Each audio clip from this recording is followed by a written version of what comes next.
प्रसार भारती अभिलेखागार की प्रस्तुति सदाबहार सुनहरे दौर का अनमोल खजाना।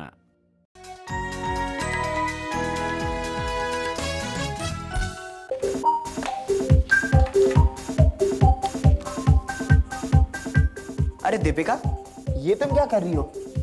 काश मैं पेड़ होती, बड़ा अच्छा होता। तुम्हारे तो बाल ही नहीं होते क्योंकि पेड़ के तो पत्ते होते हैं, ना ही इसके हाथ होते क्योंकि पेड़ की तो डालियां होती है, और ना ही तुम्हारे पैर होते क्योंकि पेड़ के पास तो जड़ें होती है। वैसे एक तरह से अच्छा ही होता अगर ये पेड़ होती। बात बात में अपना गुस्सा नहीं दिखाती मुझे, पर मुझे ये तो बताओ कि तुम पेड़ बनना क्यों चाहती हो? बहुत सारे रीजंस हैं और सबसे बड़ा ये कि कहीं आने जाने की जरूरत ही नहीं। क्या कहीं आना जाना नहीं पड़ेगा, सिर्फ एक जगह पर? बाप रे, कितना बोरिंग है। अरे बोरिंग नहीं, खाने की तो कोई चिंता ही नहीं होगी। जब मन चाहा थोड़ी सी धूप खा ली बस। धूप खाना मतलब फोटोसिंथेसिस? पौधों की दुनिया में हरियाली क्यों दिखाई देता है हरा रंग और किसी भी रंग से कहीं ज्यादा? जवाब है क्लोरोफिल, एक ऐसा पिगमेंट जो पत्तियों को बना देता है एक रसोई। मानो पौधे अपना खाना खुद पका लेते हैं धूप खाकर। फोटोसिंथेसिस, जिसका मतलब ही है प्रकाश के साथ पकाना। ये पत्ती भी ना बड़ी ही तुर्रम खा है। तुर्रम खा मतलब बड़ी उस्ताद है भाई। जमीन से पानी, सूरज की धूप और कार्बन डाइऑक्साइड, और बन गया पूरे पेड़ या पौधे का खाना। शिवम, पूरे पेड़ या पौधे से क्या मतलब? हमारे बारे में ही तो सोचो, हम भी तो पौधे ही खाते हैं। हाँ भाई, पौधे ही खाते हैं और उन्हीं की छोड़ी हुई हवा में सांस लेते हैं। शिवम, ऑक्सीजन बोलो ना। पेड़ों की छोड़ी हुई हवा कितना गंदा साउंड करता है। तो क्यों ना इन पत्तों के अंदर चला जाए और देखा जाए कि इन खाने की फैक्ट्री में क्या क्या पकता है।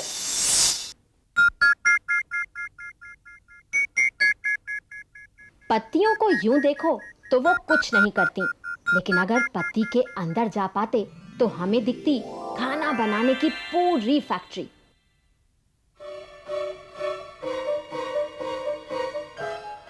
पत्ती के अंदर लाखों सेल्स, कोशिकाएं, क्लोरोप्लास्ट्स। हरा रंग मिलता है पिगमेंट क्लोरोफिल से। यही क्लोरोफिल धूप की ऊर्जा सोख लेती है। पर सिर्फ धूप से काम नहीं चलता। पत्तियों के नीचे हैं खिड़कियां, स्टोमाटा, छोटी, माइक्रोस्कोपिक। इनका काम हवा अंदर लेने का। यहाँ काम की है कार्बन डाइऑक्साइड। इधर मिट्टी के अंदर गई हुई जड़ें भी बिजी हैं। जमीन से पानी ऊपर खींच लेने का काम जड़ों का ही है। पानी ऊपर चढ़ता हुआ पहुंचता है पत्ती तक, और इस तरह पानी, हवा और धूप पहुंच जाता है क्लोरोप्लास्ट्स में।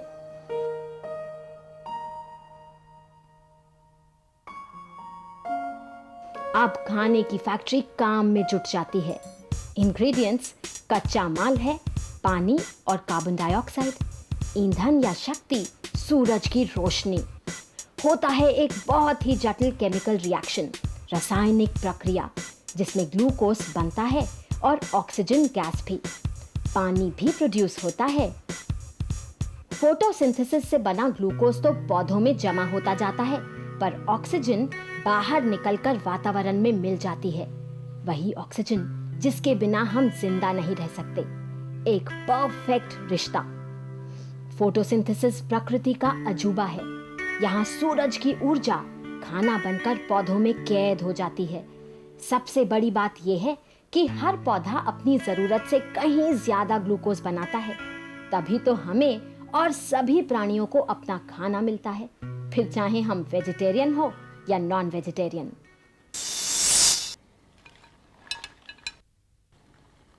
हाय केटू।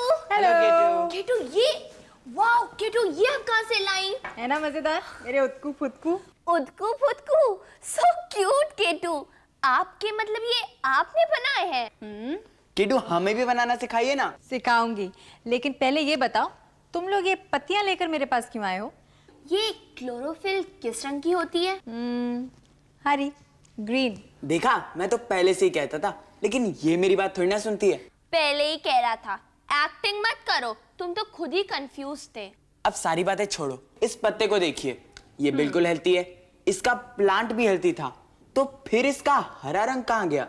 तो इसका मतलब ये हुआ कि इसकी क्लोरोफिल दूसरे रंग की है। काफी अच्छा ऑब्जर्वेशन है, लेकिन क्लोरोफिल सिर्फ हरी होती है और ये हम इस पत्ती के साथ भी प्रूव कर सकते हैं। कैसे? आप भी ले आइए एक अलग रंग की पत्ती।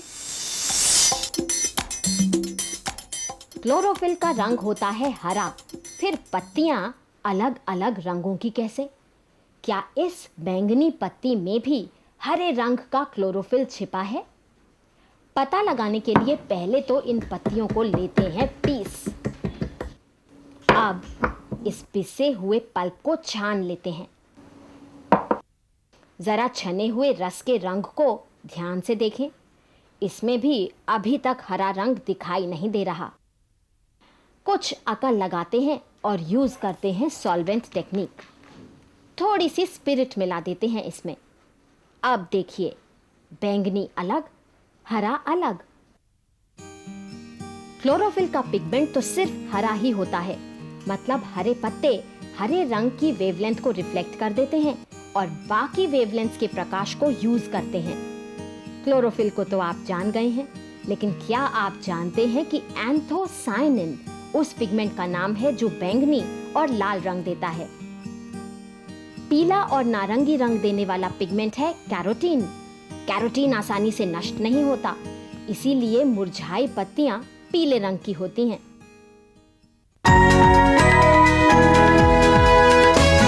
पहले मुर्गी आई कि अंडा? अगर मैं ये पूछूं तो इसका जवाब थोड़ा मुश्किल है, लेकिन अगर मैं ये कहूं कि पहले प्लांट्स आई कि एनिमल्स, तो जवाब साफ है। हाँ, पहले तो प्लांट्स ही आए ना पृथ्वी पर। और ये हम इतने यकीन के साथ इसलिए कह सकते हैं क्योंकि क्या? अरे अपने मुंह से बताने से अच्छा है इन्हें कुछ मजेदार दिखाते हैं। Good idea.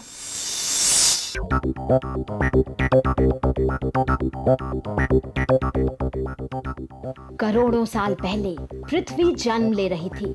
ज्वालामुखियों से उगली गैसेस ने पृथ्वी का पहला वातावरण बनाया। ये आज के वातावरण से बिल्कुल अलग। ऑक्सीजन नहीं थी इसमें। फिर बादल बने, बारिश से पृथ्वी ठंडी पड़ती गई, समुंदर और नदियां बन गए और पानी में जन्मे पौधों के प्रथम रूप जैसे ब्लू ग्रीन एल्गे।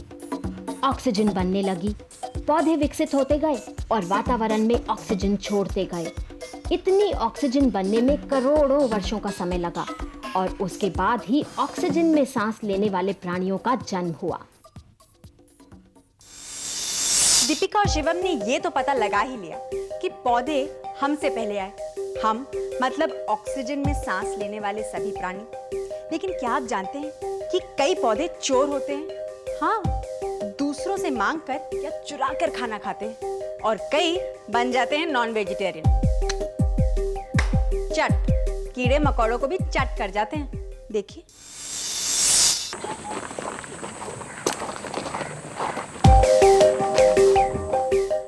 खाने की नजर से पौधों को 3 श्रेणियों में बांट सकते हैं हम। एक वो जो अपना खाना खुद बनाते हैं, फोटोसिंथेसाइजर्स। दूसरे वो जो चुरा के खाना खाते हैं, पैरासाइट्स, जैसे ये परजीवी अमर बेल, कस्क्यूटा, डॉडर भी कहते हैं इसे। एक बार फैल जाए तो बेशर्मी से फैलती ही जाती है। अमर बेल मेजबान प्लांट की शाखा से खाना चुराती है। चोरों को इज्जत नहीं मिलती, शायद इसीलिए इसका नाम है पर्पल विच, बैंगनी चुड़ैल। वैसे इस रूट पैरासाइट को गुलाबदनी भी कहते हैं। ये सीधे जड़ से खाना चुराती है। सर्वाइवल ऑफ द फिटेस्ट, प्रकृति का नियम। जिंदा रहने के लिए ही कुछ पौधे कार्निवोरस बन गए हैं, मांसाहारी, नॉन वेजिटेरियन। पिचा प्लांट खाना कैसे पकड़ता है, खुद देखिए।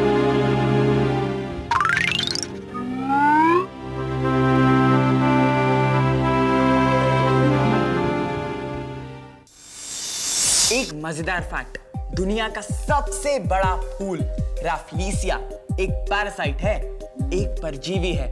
वो भी अपना खाना खुद नहीं बना सकता। फूल, इसकी स्मेल पता है आपको कैसी है? सड़े हुए मांस की जैसी। वैसे सोचा जाए तो हमारी नाक पेड़ों की पत्तियों की जैसी तो काम करती है। हमारी नाक? पर मुझे ऐसा लगता है कि हमारी नाक सिर्फ टमाटर की तरह काम करती है। वो तो हमारी लंग्स होती है जो पेड़ों की पत्तियों की तरह काम करती है। हमारे फेफड़े स्पंज की तरह है हमारी लंग्स। स्पंज जैसे सॉलिड? नहीं, गुब्बारे जैसे हॉलो, खोखले। तुम गलत कह रहे हो शिवम। अपनी बात करो। अरे मैं सही कह रही हूँ। अरे मुझे पता है दीपिका। मुझे भी पता है। तुम भी ना मुझसे आर्ग्यू कर रही हो। इतनी सी बात पे झगड़ा। गुब्बारे जैसे या स्पंज जैसे? अगर मैं कहूं कि स्पंजी गुब्बारे जैसे तो ये मत कहिएगा कि मैं दोनों के बीच में सुलह करा रही हूं। मैं सच कह रही हूं। सांस के साथ सांस की नली ट्रेकिया में चले तो पहुंच जाएंगे फेफड़ों के अंदर। दोनों लंग्स में कोई 30-30 हजार बाल जितने महीन ब्रोंकियोल्स। हर ब्रोंकियोल के सिरे पर अंगूर के गुच्छों जैसी हवा की थैलियां, एल्वियोलाई। यही एल्वियोलाई हमारे फेफड़े की सतह को बहुत बड़ा बना देते हैं। सतह पर फैली कैपिलरीज इतनी महीन कि वो एक बार में सिर्फ एक ब्लड सेल को ही जाने देती हैं, और यहीं होती है ऑक्सीजन और कार्बन डाइऑक्साइड की अदला बदली। ये क्रम हमारी जिंदगी भर चलता रहता है। हमारे फेफड़ों में मांसपेशी नहीं, सांस खींचने और छोड़ने का काम है डायफ्राम का, एक मेहनती मांसपेशी जो रबर शीट की तरह छाती को पेट से अलग रखती है। डायफ्राम सिकुड़ता है, नीचे खिंचता है तो लंग में जगह बनती है, वो फैलते हैं और सांस अंदर आती है, इनहेलेशन। डायफ्राम रिलैक्स होता है, शिथिल, तो फेफड़े सिकुड़ते हैं और अंदर भरी हवा को बाहर ढकेल देते हैं, एक्सहेलेशन। इसे एक मजेदार मॉडल बनाकर समझा जा सकता है। यहाँ इस बिना पेंदी की बोतल में नीचे लगा बड़ा गुब्बारा है डायफ्राम। बोतल हमारी छाती और अंदर लगे दो गुब्बारे हमारे फेफड़े।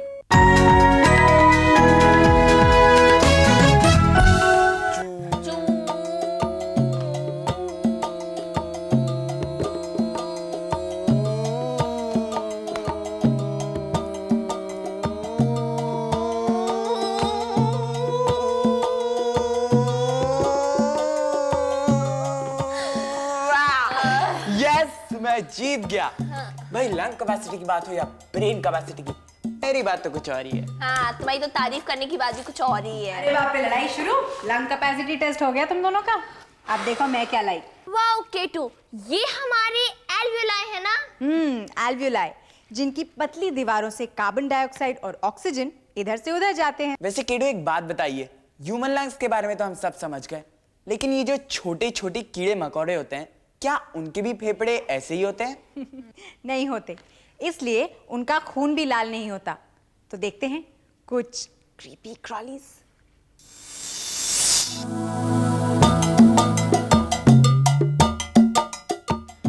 अगर हमारे पेट में बहुत सारे छेद होते जिनसे हम सांस ले सकते, तो कीड़े मकोड़े ऐसे ही सांस लेते हैं। उनके लंग्स यानी फेफड़े नहीं होते, बल्कि शरीर के दोनों तरफ छोटी छोटी ओपनिंग्स होती हैं, स्पाइरकल्स। स्पाइरकल्स ढेर सारी नलियों से जुड़ी हैं और हर कोशिका तक सीधे ऑक्सीजन पहुंचा देती हैं। हमें पता चला है कि पक्षियों के लंग्स होती हैं, लेकिन हमारी लंग्स से बिल्कुल अलग। उनकी लंग्स दोनों तरफ से खुली होती है, एक तरफ से हवा अंदर आती है और दूसरी तरफ से बाहर। और उनकी सांस लेने की कैपेसिटी हमसे बहुत ज्यादा होती है। वैसे हमारी लंग्स भी कम नहीं, वो तो हम अपनी बुरी आदतों से उसे खराब कर लेते हैं। बुरी आदत मतलब सिगरेट पीना या बीड़ी पीना? हाँ, हम नहीं पीते, पर बड़े तो पीते हैं ना।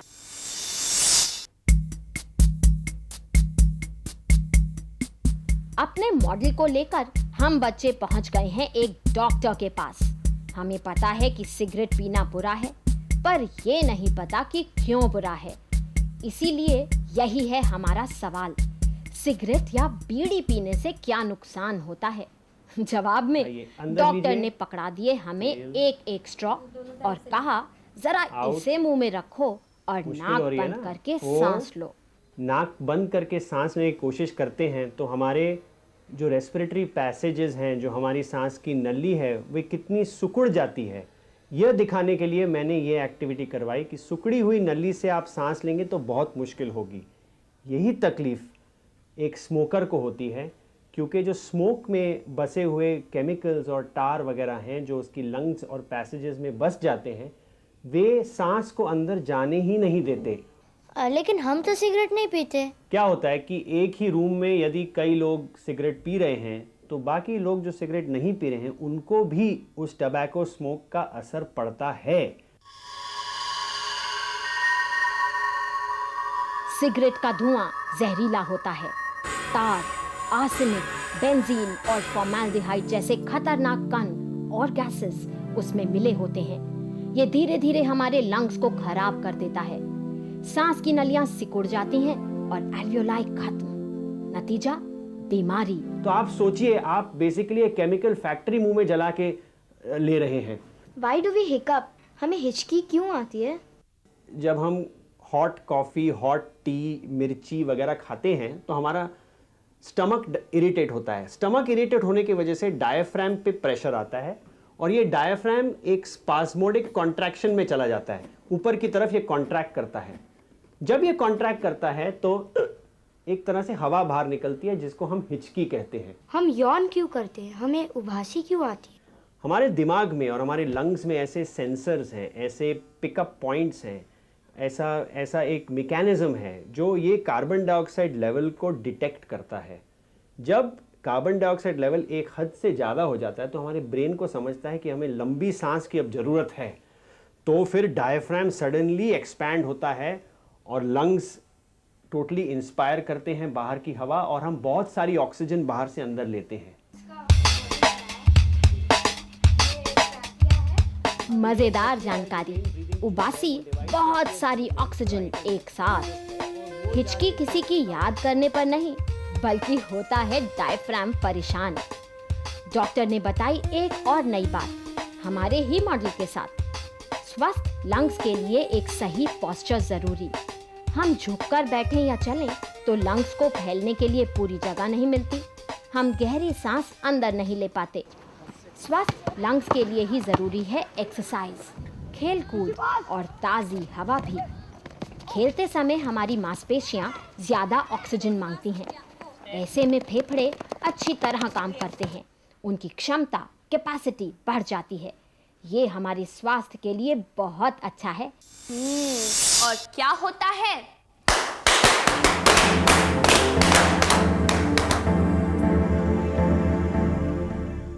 हमारे लंग्स सिगरेट पीने से ऐसा ही होता है।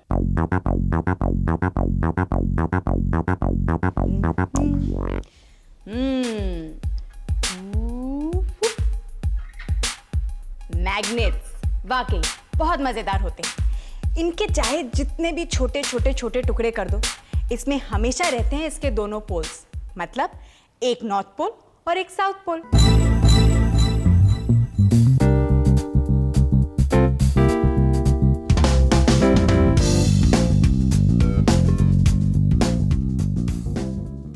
ऐसा ही होता है में हम पहले भी ये बात समझ चुके हैं। लेकिन सोचिए तब क्या हो अगर हम मैग्नेट को डायगनली ऐसे दो टुकड़ों में काट दें, तब क्या उसके ध्रुवों की स्थिति वही रहेगी? यही तो है हमारे आज का K3। देखिए,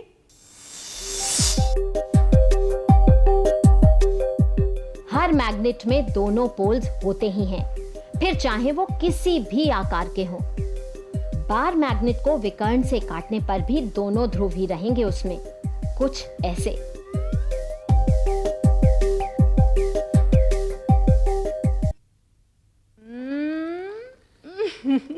मेरे उदकू फुदकू। वैसे मजेदार चीजें शेयर करने में और भी मजा आता है, इसलिए ये उदकू फुदकू बना तो लिए। कैसे बनाए अब देखते हैं। ज्यादा चीजों की जरूरत नहीं है, सिर्फ ऐसे कटे हुए सिल्वर फॉइल, कुछ कंचे और कंचों से ज्यादा डायमीटर का बड़ा डायमीटर की कोई भी चीज, जैसे ये मार्कर। तो अब लेते हैं ये फॉइल और ये मार्कर और फॉइल को बिल्कुल हल्के से, ज्यादा प्रेस नहीं करेंगे, फोल्ड कर देते हैं ऐसे। और माका को निकाल देते हैं। इसके अंदर डालते हैं ये कंचा और दोनों तरफ से हल्के से बंद कर देते हैं। अब लेते हैं एक फ्लैट डब्बा।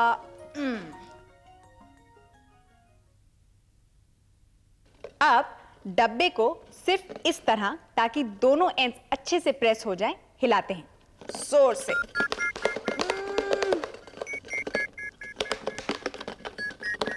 तैयार हो रहा है हमारा उदकू फुदकू।